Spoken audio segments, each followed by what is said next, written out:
Alright, so if we combine all the modal secrets that we got from Miles, Coltrane, and Cannonball, we might get a line that sounds kind of like this.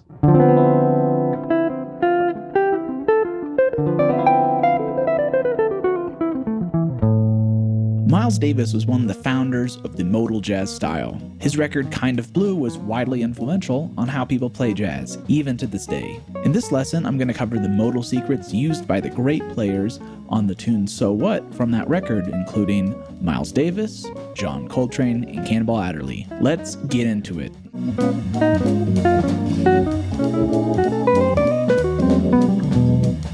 Okay, so first off, what is playing modally? Well, depending on who you ask, it could mean a lot of different things. The tune So What is made up of just two different chords, D minor and E flat minor. The challenge is how to play over a chord that lasts for so long. So let's begin with Miles's version of modal playing. So check out this line.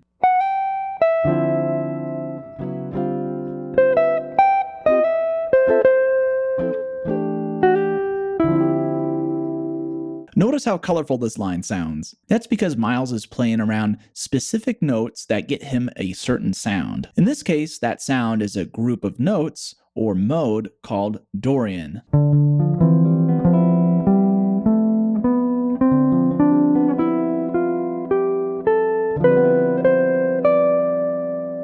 What makes the Dorian mode sound the way it does is the natural 6, or the 13,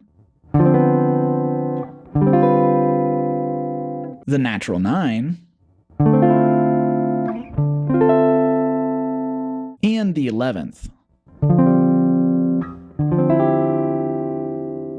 When Miles is playing, he'll often bring out one or more of these notes, like in this line from his solo.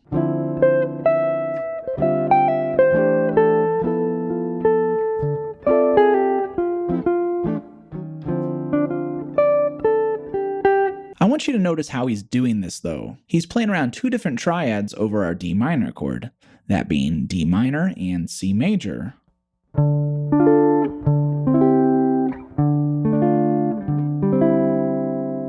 Playing around these two different triads helps bring out the sound of the Dorian mode, while also giving you some melodic shapes to play off of. Here's an example of a line that does just that.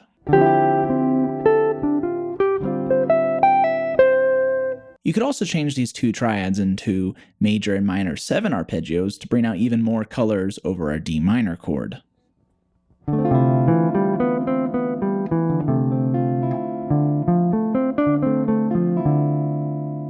Here's an example of a line that uses these major and minor 7 arpeggios. So to get Miles' style really under your fingers and in your ears, I would recommend practicing the triads and their inversions up and down the guitar neck, as well as mixing that just with the Dorian scale to get something that sounds kind of like this.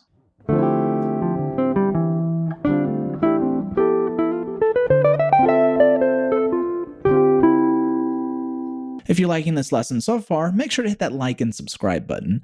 And if you want all the examples from everything from this lesson in PDF and Guitar Pro formats, make sure to subscribe to my Patreon, which you can find linked in the video description below. Alright, so the next way of playing modally is used by the great John Coltrane from this recording. Check out this line from his solo. So Coltrane is using another group of notes to outline the Dorian sound, called the minor pentatonic scale. This is a group of 5 notes that many of us guitar players are pretty familiar with, but sounds like this.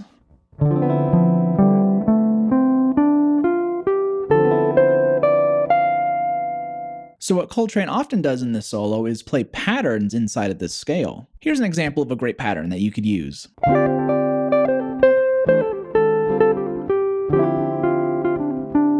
Or you could also play off shapes inside of our pentatonic scale. So for example, if we took a D minor triad, which all the notes fall inside of our pentatonic scale, and then we took each note of that D minor triad and moved it through the pentatonic scale, we would get shapes kind of like these ones.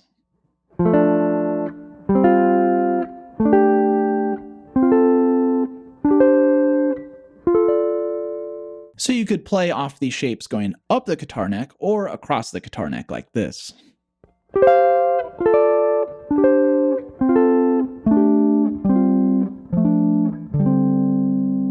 So when you mix playing our patterns with these shapes inside of our pentatonic scale, as well as just the pentatonic scale, we can get ideas that sound kind of like this one.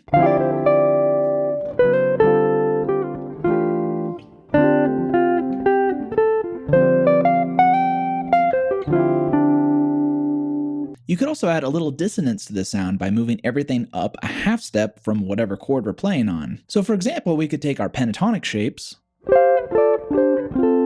and just play them up a half step and then go back down in a line that sounds kind of like this.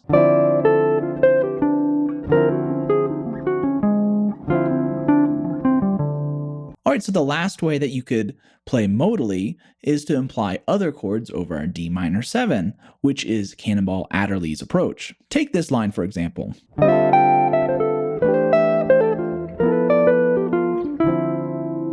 You'll notice that over our D minor chord, he's playing other arpeggios like A minor 7, D minor 9, G7, and an implied C major.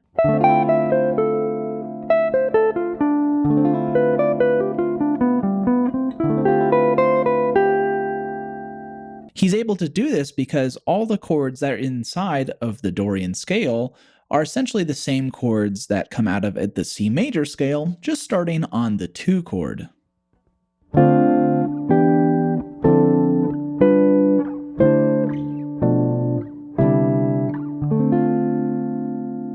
We can now outline any of these arpeggios over our D minor 7 chord and it'll work.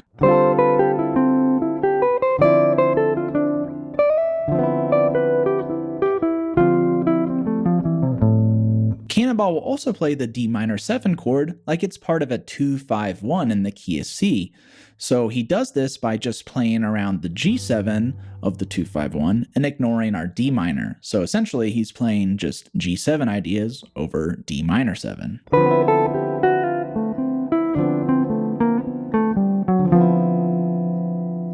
These kind of lines are called tonic dominant ideas because they just focus on the sound of our dominant chord. If you would take this kind of sound and put it into its scale, it's called the bebop dominant scale and sounds like this.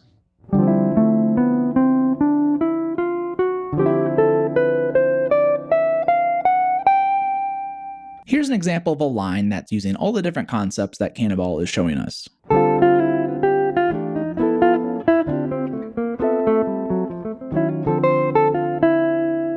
So you can see that each of these players has a very different approach to playing modally, but all of them sound equally as great. The secret to master this type of sound is to have as many different approaches as possible under your fingers. To demonstrate this, I'm going to play over the first 2 A sections of the tune So What, and try to combine as many different concepts from these 3 great players as possible. If you would like the PDF and the guitar profile for not only this etude, but every example in this lesson so far, make sure to subscribe to my Patreon, which you can find linked in the video description below.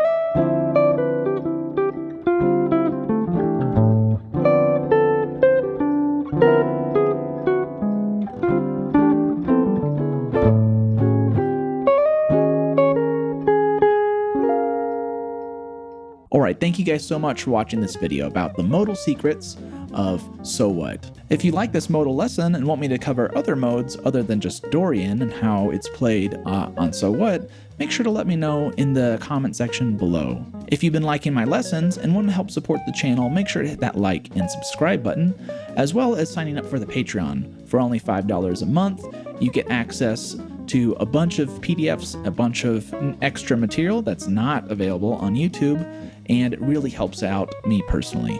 Alright, thank you guys so much for watching, and remember to always keep swinging.